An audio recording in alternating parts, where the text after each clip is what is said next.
Hello everybody, welcome back to the railway. Today you're joining my workbench for another 5-minute review. Today we are reviewing one of these. Now this is a locomotive that may strike fear into some people's hearts. It is an Airfix Royal Scot. This one is in the black as 6103 Royal Scots Fusilier. I should probably add before we start that I don't own this. This has just been lent to me for a couple of days for me to do as I wish with.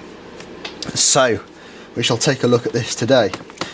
First thing you'll notice is straight away this is a tender drive loco, and it is a typical Airfix one in that these are plastic wheels. It is not a great quality loco, I have to say, but then that is in common with most of the Airfix slash mainline slash Dapol range, but I don't think these pass to mainline. I think mainline to their own much better version. Anyway, we shall get this up onto the white background and see exactly what it's like.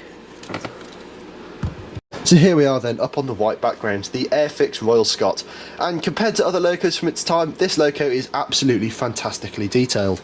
You can see we do have these nice separately fitted handrails all down the length of the model, but it's not just that. We have them on the front, we've got all these separately fitted details down the side, and of course the paint job is fantastic as well. There's examples in LMS black, as you can see, and it does have some nice white lining on the boiler.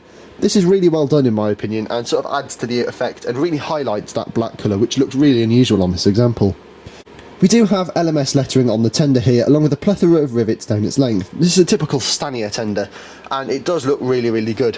We do have these 6103 numbers down the side of the cab there, and these do look quite good, even if the lining on those isn't the best.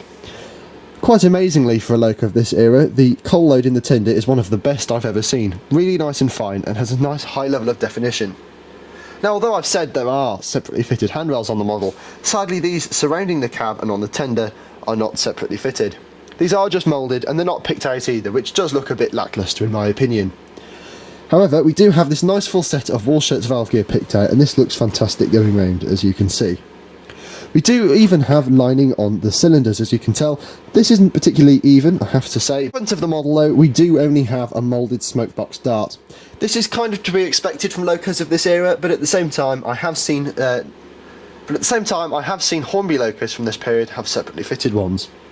And something that's just unique to this particular example, I think, I don't think any of the others had them. We do have separately fitted sprung brass buffers fitted to this, but as I say, I think that is just an aftermarket edition on this particular model. So yeah, it's alright in terms of detail. It's much better than other locos from the period, particularly from the likes of Hornby, but let's get it up onto the layout and we'll see what it's like. Right, so there she is up on the layout then, the Airfix Royal Scot. And now I know a lot of people hate these because they've got very poor quality mechanisms. But in my opinion, although they're not the best, and I'm certainly not a fan, they don't perform too badly either. So I'm going to turn her up a bit and we shall see how she performs. And as you can see straight away, she cuts in at quite a decent speed, and although it has tender drive with plastic wheels on the tender, and it has in fact just derailed, so yeah, make of that what you will. Let me pop her back on the track. I was going to say that she does perform alright, to be honest. But there she is there, as you can see. Now this has been fitted with those annoying Dapol couplings, or sorry, Airfix couplings, which in my opinion are absolutely useless, but we shall keep them on there anyway. And I have some LMS coaches set about the shot, so let's get her coupled up to those. And as you can see, she's coupled, and let's get her running around the layout.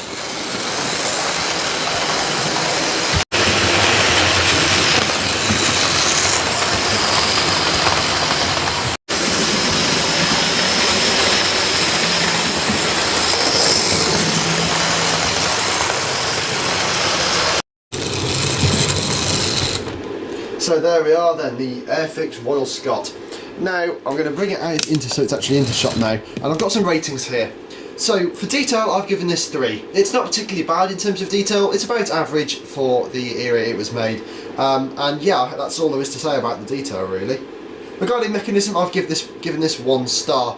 It's got a ring-field motor, but it's not a particularly powerful one in the tender. It's also got a horrible drive mechanism whereby even the wheels are plastic. This is just unnecessarily naff, to be honest. It does have pickup on the driving wheels though, but yeah, it's not particularly good, to be honest. In terms of performance though, I've given this 4. It's not particularly bad, it's not particularly good. Again, it's about average, but it does have quite a good smooth performance, as you can see here. It's not particularly slow, not particularly coggy, it's pretty good. In terms of quality, I've given this 2. This comes down to what I've mentioned before about the plastic tender wheels, the general mechanism where there's no pickups on the tender, and to be honest, a lot of these details are plastic and they are quite flimsy for it as well. However, in terms of value, it is 3. You can pick these up for around £35. These aren't too expensive for what you get. If you're after a Royal Scot on a budget, they're an okay option if you ask me, but even though personally I think Mainline have done a better job.